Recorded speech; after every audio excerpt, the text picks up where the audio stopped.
ಇದರ ಒಂದು ಡೈರೆಕ್ಟರ್ ಆಗಿರುವಂತ ಕೊತ್ತಲವಾಡಿ ಸಿನಿಮಾದ ನಿರ್ದೇಶಕರಾಗಿರುವಂತ ರಾಜ್ಶ್ರೀ ಅವರು ಈಗ ಸದ್ಯಕ್ಕೆ ನಮ್ಮ ಜೊತೆ ಮಾತನಾಡೋದಕ್ಕೆ ಸಿಗ್ತಾ ಇದ್ದಾರೆ. ಸರ್ ನಮಸ್ತೆ. ಸರ್ ನಮಸ್ತೆ, ಹೇಳಿ ಸರ್, ಹೇಗಿದ್ದೀರಾ? ನಾನು ಚೆನ್ನಾಗಿದ್ದೀನಿ ಸರ್, ನೀವು ಹೇಗಿದ್ದೀರಿ ಸರ್?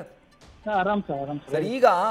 ಈಗ ಚೆನ್ನಾಗಿರುವಂಥ ಟೈಮ್ನಲ್ಲಿ ನಿಮ್ಮ ಮೇಲೆ ಒಂದು ಆರೋಪ ಬಂದಿರೋದು ಅಂದರೆ ಸಿನಿಮಾದ ನಿರ್ಮಾಣ ಮಾಡಿರುವಂಥ ರಾಕಿಂಗ್ ಸ್ಟಾರ್ ಯಶ್ ಅವರ ತಾಯಿ ಪುಷ್ಪಾ ಅವರ ವಿರುದ್ಧ ಒಂದು ಆರೋಪವನ್ನು ಸ್ವತಃ ನಿಮ್ಮ ಸಿನಿಮಾದಲ್ಲಿ ಆ್ಯಕ್ಟ್ ಮಾಡಿರುವಂಥ ಕಲಾವಿದರೇ ಮಾಡ್ತಿದ್ದಾರೆ, ಪೇಮೆಂಟ್ ಕೊಟ್ಟಿಲ್ಲ ಅಂತ ಹೇಳಿ. ಸಿನಿಮಾ ರಿಲೀಸ್ ಆಯಿತು, OTTಗೂ ಬಂದಿದೆ, ಬಟ್ ಇನ್ನೂ ಪೇಮೆಂಟ್ ಕ್ಲಿಯರ್ ಆಗಿಲ್ಲ, ಯಾಕೆ ಸರ್?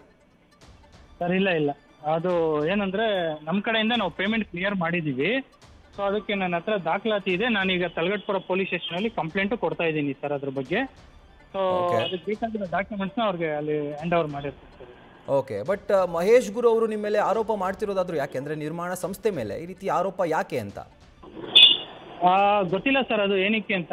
ಬಿಕಾಸ್ ಆಫ್ ಏನಕ್ಕೆ ಅಂತ ಆಲ್ರೆಡಿ ಸಿನಿಮಾ ಮುಗಿದು 1.5 ವರ್ಷ ಆಗಿದೆ, ಸಿನಿಮಾ ರಿಲೀಸ್ ಆಗಿ 1.5 ತಿಂಗಳಾಗಿದೆ, ಆಲ್ರೆಡಿ OTT ಬಂದಿದೆ. ಇವಾಗ ಇದು ಮಾಡಿದ್ದಾರೆ ಅಂತಂದ್ರೆ ಇದರಿಂದ ಯಾರಾದರೂ ಹುನ್ನಾರ ಇರ್ಬೋದು ಸರ್.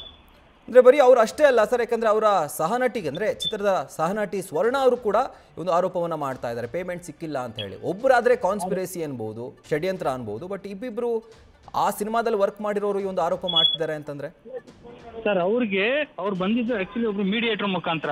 ಓಕೆ, ಸೊ ಅವ್ರಿಗೂ ನಮಗೂ ಕಾಂಟ್ಯಾಕ್ಟೇ ಇಲ್ಲ ಸರ್. ಅವ್ರೇನಂದ್ರೆ ನಮ್ಮ ಮ್ಯಾನೇಜರೇ ಮಾತಾಡಿದ್ದು ಇಷ್ಟು ಕೊಡ್ತೀವಿ ಇಷ್ಟು ಅಂತ, ಅದು ಒಪ್ಕೊಂಡು ಬಂದು ಆಕ್ಟಿವ್ ಮಾಡಿದ್ದಾರೆ. ಅವ್ರ ಪೇಮೆಂಟ್ ಕಳ್ಸಿದ್ದಕ್ಕೆ ಪೇಮೆಂಟ್ ಕ್ಲಿಯರ್, ಥ್ಯಾಂಕ್ ಯು ಅಂತ ಮೆಸೇಜ್ ಇರೋದು ನಮ್ಮ ಹತ್ರ ಇದೆ ಸರ್. ಸೊ ಇದನ್ನ ನಾನು ನಿಮಗೆ ಫಾರ್ವರ್ಡ್ ಮಾಡ್ತೀನಿ, ಬೇಕಾದ್ರೆ ಅದನ್ನ ನೀವು ನೋಡ್ಕೋಬಹುದು ಸರ್. ನಮ್ಮ ಕಡೆಯಿಂದ ನಮ್ದು ಪೇಮೆಂಟ್ ಕ್ಲಿಯರ್ ಅನ್ನೋದು ಅದನ್ನ ಸುಳ್ಳು ಹೇಳಕ್ಕಾಗಲ್ಲ ಅಲ್ವಾ ಸರ್? ಬಟ್ ಸರ್, ಈಗ ಮಹೇಶ್ ಗುರು ಅವ್ರು ಹೇಳೋದು ನಮ್ಮನ್ನ ಕಾಂಟ್ಯಾಕ್ಟ್ ಮಾಡಿದೆ ಚಿತ್ರದ ಡೈರೆಕ್ಟರು, ತಿಂಗಳಿಗೆ ಇಷ್ಟು ಪೇಮೆಂಟ್ ಅಂತ ಮಾತಾಡಿದ್ರು, ದಿನಕ್ಕೆ ಅಲೋವೆನ್ಸ್ ಅಂತ ಮಾತಾಡಿದ್ರು, ಯಾವುದು ಕೂಡ ಬಂದಿಲ್ಲ ಅನ್ನುವಂಥ ಆರೋಪವನ್ನು ನಿಮ್ಮ ಮೇಲೆ ಕೂಡ ಮಾಡಿದ್ದಾರೆ ಅವರು. ಸರ್ ಆಕ್ಚುಲಿ ಇವರೆಲ್ಲ ಹೊಸ ಆರ್ಟಿಸ್ಟ್ಗಳು ಸರ್, ರಂಗಭೂಮಿ ಕಲಾವಿದರು. ನಾವೇನಂದ್ರೆ ಸಿನಿಮಾದಲ್ಲಿ ಕರೆದು ಅವರು ನನ್ನ ಹಿಂದಿನ ಸಿನಿಮಾದಲ್ಲೂ ಆಕ್ಟ್ ಮಾಡಿದ್ರು, ನಾನೇ ಮಾಡ್ತಿದ್ದೆ. ಈ ಸಿನಿಮಾದಲ್ಲೂ ಮಾಡಪ್ಪ ನೀನ್ ಚೆನ್ನಾಗಿ ಮಾಡುವಂತ ಜೊತೆಲೇ ಇದ್ದ. ಸೊ ಅದಾದ್ಮೇಲೆ ಈಗ ಯಾರು ಏನ್ ಹೇಳ್ಕೊಟ್ಟಿದಾರೋ ನಂಗೆ ಗೊತ್ತಿಲ್ಲ ಸರ್. ಆಮೇಲೆ ಅವ್ರಿಗೆ ಏನ್ ಆ ಟೈಮಿಗೆ ತಲುಪಬೇಕೋ ಅದನ್ನ ನಾನು ತಲುಪಿಸಿದ್ದೀನಿ. ಸೊ ಮೀಡಿಯೇಟರ್ ಅಂತ ಹೇಳಿದ್ರಿ, ನೀವು ಮೀಡಿಯೇಟರ್ಗೆ ಪೇಮೆಂಟ್ ಮಾಡಿದ್ರಾ ಅಥವಾ ಡೈರೆಕ್ಟ್ ಆಗಿ ಆರ್ಟಿಸ್ಟ್ಗಳಿಗೆ ಪೇಮೆಂಟ್ ಮಾಡಿದ್ರಾ? ಆರ್ಟಿಸ್ಟ್ ಅವ್ರ ನಂಬರ್ಗೆನೆ ನಮ್ದು ಫೋನ್ ಪೇ ಗೂಗಲ್ ಪೇ ಮಾಡಿರೋದು ಸರ್. ಓಕೆ. ಸೊ ಅಲವೆನ್ಸ್ ಸಮೇತ ಏನೇನು ಪ್ಯಾಕೇಜ್ ಮಾತಾಡಿದ್ರು ಎಲ್ಲವೂ ಕೂಡ ಕ್ಲಿಯರ್ ಆಗಿದೆ ಸರ್. ಅಷ್ಟೇ ಸರ್, ಅವ್ರೇನು ಗೊತ್ತಾ ಕೇಳ್ತಾ ಇರೋದು, ನೀವು ಇಲ್ಲಿಂದ ಈ ನಮ್ಮ ಟೆಕ್ನಿಷಿಯನ್ಸ್ ಜರ್ನಿ ಬಟ ಅಂತ ಕೊಡ್ತಾರೆ ಗೊತ್ತಾ, ನಮ್ಮ ಯೂನಿಟ್ ಆಗ್ಲಿ ಅಥವಾ ಪ್ರೊಡಕ್ಷನ್ ಅವ್ರಿಗೆ, ಅವ್ರು ಅದನ್ನ ಆರ್ಟಿಸ್ಟ್ ಕೊಡಿ ಅಂತ ಜರ್ನಿ ಬಟ ಕೊಡ್ಬೇಕಂತೆ ಅವ್ರಿಗೆ. ಆಮೇಲೆ ಈ ತರದ್ದು ಅಂದ್ರೆ ಅವ್ರಿಗೆ ಸಿನಿಮಾ ಫಾರ್ಮೆಟ್ ಇದೆ. ಫಸ್ಟ್ ಸಿನಿಮಾಗೆ ಬಂದು ಇಷ್ಟೊಂದೆಲ್ಲ ಕಥೆಗಳು ಆಡ್ತಾರೆ, ಏನ್ ಮಾಡೋಣ? ಅಲ್ಲ, ಅವರು ಈ ಅಲವೆನ್ಸ್ ಬಗ್ಗೆ ಮಾತಾಡ್ತಿಲ್ಲ, ಬಾಟಾ ಬಗ್ಗೆ ಮಾತಾಡ್ತಿಲ್ಲ, ಅವರು ಮೇನ್ ರೆಮ್ಯುನರೇಷನ್ ಏನ್ ಮಾತಾಡಿದ್ರಲ್ಲ ಅದೇ ಸಿಕ್ಕಿಲ್ಲ ಅಂತ ಹೇಳ್ತಿದ್ದಾರೆ. ಅದೇ ಸರ್, ನನ್ನ ಹತ್ರ ಸ್ಕ್ರೀನ್ ಶಾಟ್ ಇದೆಯಲ್ಲ ಸರ್, ನನ್ನ ಹತ್ರ ನಾನು ಪೇಮೆಂಟ್ ಮಾಡಿರೋದಕ್ಕೆ ಸರ್, ನಾನು ವಿತ್ ಪ್ರೂಫ್ ಮಾತಾಡ್ತಾ ಇದ್ದೀನಿ ನಾನು. ಗೊತ್ತಾಯ್ತು. ಓಕೆ. ಸರ್, ಏನಕ್ಕೆ ಅಂದ್ರೆ ನಾವು ಯಾವ್ದನ್ನು ನಾವು ಇಲ್ಲ ಅಂತ ಬಾಯಲ್ಲಿ ಹೇಳ್ಬೋದು, ಬಟ್ ಪ್ರೂಫ್ ಸುಳ್ಳು ಹೇಳಕ್ ಆಗಲ್ವಲ್ಲ ಸರ್. ಕರೆಕ್ಟ್ ಅಲ್ವಾ? ಈಗ ಅವರು ಪೇಮೆಂಟ್ ಕ್ಲಿಯರ್ ಅಂತ ಮೆಸೇಜ್ ಮಾಡಿದ್ದಾರೆ ನಮ್ಮ ಮ್ಯಾನೇಜರ್, ಕಳಿಸಿ ಥ್ಯಾಂಕ್ ಯು ಅಂತಾನು ಕಳ್ಸಿದ್ದಾರೆ. ಓಕೆ. ಸೊ ಎಲ್ಲ ದಾಖಲೆ ನಿಮ್ಮ ಹತ್ರ ಇದೆ? ಇದೆ ಸರ್. ಸರ್ ನಿಮ್ ಮುಂದೆ ಮಾತಾಡ್ಬೇಕು ಅಂತಂದ್ರೆ ಎಲ್ಲ ಇಟ್ಕೊಂಡೇ ಮಾತಾಡಿರ್ತೀನಿ ಸರ್. ರೈಟ್. ಸೊ ಈಗ ಏನಾದ್ರು ನೀವು ಇವರ ವಿರುದ್ಧ ಇದು ಕ್ರಮಕ್ಕೆ ಮುಂದಾಗ್ತಾ ಇದ್ದಾರಾ ಪೊಲೀಸರ ಮುಖಾಂತರ? ನೋಡೋಣ ಸರ್, ಕಾನೂನು ಪ್ರಕಾರ ಹೋಗ್ತೀನಿ. ಕೊಟ್ಟಿದ್ರ ಕಂಪ್ಲೇಂಟ್ ಇನ್ನ ಕೊಡ್ಬೇಕಾ ಸರ್? ಸರ್ ಇಲ್ಲ, ಕಂಪ್ಲೇಂಟ್ ಕೊಡ್ತಾ ಇದ್ದೀನಿ ಸರ್ ಇವಾಗ.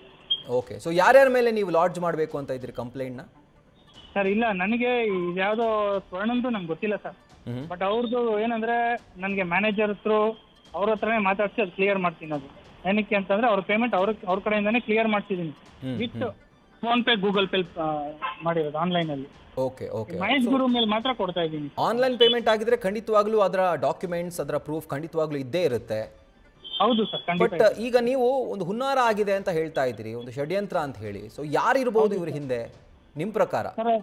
ಸರ್ ಅದನ್ನ ಇನ್ನ ಒಂದು 1 or 2 days ನಿಮ್ಗೆ ಗೊತ್ತಾಗುತ್ತೆ ಸರ್, ಹೇಳ್ತೀನಿ ನಾನು. ಖಂಡಿತ ನಿಮ್ಗೆ ಸತ್ಯ ಗೊತ್ತಾಗುತ್ತೆ. ಯಾಕಾಗಿ ಒಂದು ಹುನ್ನಾರ ಮಾಡ್ತಿದ್ದಾರೆ ಸರ್? ಅಂದ್ರೆ ನೀವೇ ಯಾಕೆ ಟಾರ್ಗೆಟ್ ಅಂತ? ಸರ್ ದುಡ್ಡು ತಗೊಂಡಿಲ್ಲ ಅಂತ ಹೇಳ್ಕೊಬರೋರು ಇದಾರೆ ಇಲ್ಲಿ ತುಂಬಾ ಜನ. ಸೊ ಸುಮಾರು ಜನ ಇದಾರೆ ಆ ತರದವರು. ಆಮೇಲೆ ಸೆಕೆಂಡ್ ತಿಂಗು ದೊಡ್ಡ ಪ್ರೊಡಕ್ಷನ್ ಹೌಸ್, ಇನ್ನೂ ದೊಡ್ಡದಾಗಿ ಎಷ್ಟೊಂದು ಜನ ನನ್ನ ಹತ್ರನೇ ಹೇಳಿದಾರೆ, ಇದು ದೊಡ್ಡ ಪ್ರೊಡಕ್ಷನ್ ಹೌಸ್ ಅಂದ್ರೆ ಇನ್ನೂ ಜಾಸ್ತಿ ಪೇಮೆಂಟ್ ಕೇಳ್ತಿದ್ವು ಏನೋ ಅಂತ. ಈ ತರ ಎಲ್ಲ ಇದಾರೆ. ಸೊ ಇದೆ sir main reason. Okay. Right sir. News first, ನಿರ್ಭೀತಿಯಿಂದ ನಿಮ್ಮ ಪರವಾಗಿ.